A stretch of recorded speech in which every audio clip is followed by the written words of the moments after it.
Hi, Tim Blankenship here with Divorce661.com, specializing in California divorce. Today we're talking about the way to change your name when going through divorce. So I just recorded a podcast about changing your name with Social Security after divorce, and I wanted to talk more about whether or not you should change your name or ask to have your name changed when going through the divorce process.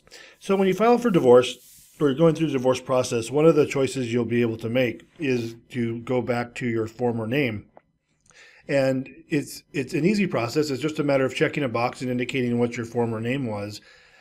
And the benefit of doing this through the divorce process is that you will have effectively a court order indicating that the judge has ordered your name be reverted to your former name.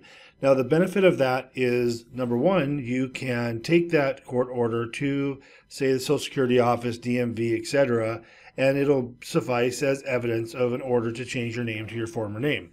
And the biggest benefit of that is that when you go to change your name, obviously you're going to have a court order, but it'll prevent you from having to go through a legal name change to revert your name. And that's a big benefit there. So what I generally tell people that are going through divorce is that if you think you'll be changing your name at some time in the future, then go ahead and request that your name be reverted back to your former name. It doesn't mean you have to take that court order immediately and go to Social Security and DMV and change it. Maybe you have kids and you want to wait until the kids are 18. You want to have the same last name for the purposes of schools and contact info and so forth, which is generally what people do.